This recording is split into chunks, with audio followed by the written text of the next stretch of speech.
Assalamualaikum warahmatullahi wabarakatuh. Kali ini kami dari kelompok 15 akan mempresentasikan tentang analisis penerapan SCM pada PT Indofood Sukses Makmur Tbk yang beranggotakan 4 orang, yaitu Muhammad Ranggi Marcapada, saya sendiri, dan Hanif Muhammad Devran, lalu ada Carlos Derusel, dan yang terakhir Rieva Maesa. PT Indofood Sukses Makmur (Tbk), yaitu adalah perusahaan fast moving consumer goods yang telah menggunakan supply chain management dalam pelaksanaan pemenuhan kegiatan bisnis, terutama di divisi noodle atau bisa dibilang mie yang memiliki nama Indomie, untuk memenuhi kebutuhan dan aktivitas bisnis yang telah menjangkau baik di pasar Indonesia maupun pasar global. Terdapat 3 penerapan prinsip dalam supply chain management di PT Indofood Sukses Makmur Tbk. Model yang digunakan adalah push-based supply chain. Model ini dipilih sebagai strategi yang tepat berdasarkan alternatif MTS yang dipilih dalam respon permintaan dan memiliki persediaan yang dapat dikelola dan dilakukan dengan model persediaan IOQ agar proses bisnis yang berjalan dapat berjalan dengan baik. Perusahaan dapat membangun sistem e-supply management yang dapat mendukung proses bisnis perusahaan. Sistem e-supply chain management yang dirancang secara online diharapkan dapat membantu perusahaan berkomunikasi baik dengan agen. Dengan demikian, aliran informasi lebih lancar yang menghasilkan informasi yang real time dan mengurangi redundansi data yang ada dan mengurangi biaya komunikasi yang mahal, serta mengintegrasikan perusahaan dengan agen dan pelanggan. E-supply chain management dirancang dengan penyesuaian terhadap job description, struktur organisasi, proses bisnis berjalan, dan infrastruktur yang dimiliki. Bagian yang berkepentingan dalam proses ini terdiri dari pengunjung, pelanggan, agen, marketing, dan bagian PPIC, produksi, purchasing, raw material, finished goods, store, dan lainnya. Biaya persediaan. Berikut adalah tabel rasio perputaran persediaan PT Indofood Sukses Makmur pada tahun 2017 hingga tahun 2019 yang disajikan dalam jutaan rupiah.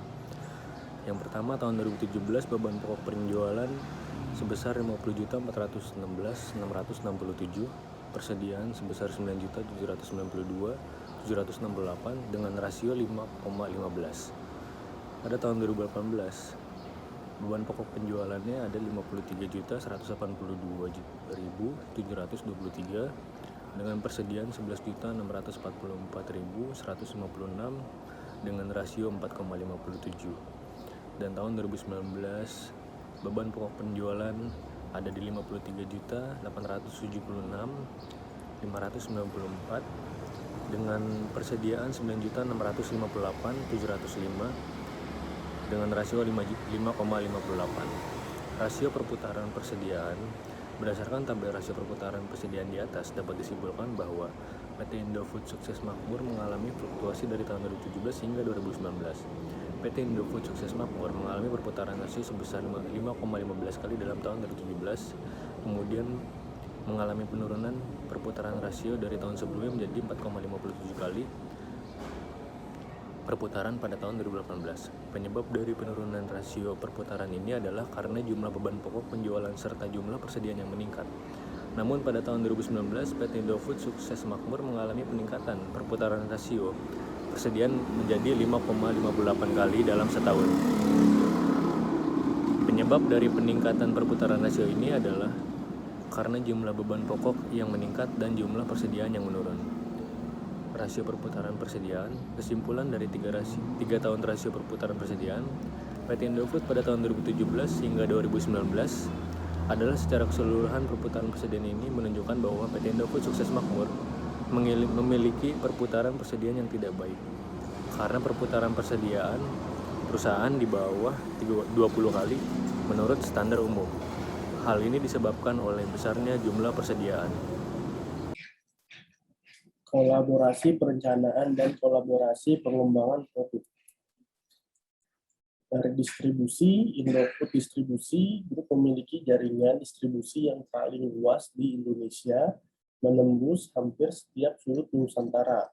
Selain produk-produk Indofood sendiri, Indofood juga mendistribusikan produk-produk ke pihak ketiga, jumlah poin saham telah diperluas secara agresif sejak tahun 2005, memberikan penetrasi yang lebih luas dan lebih dalam efisien melalui rantai pasokan dan pengiriman.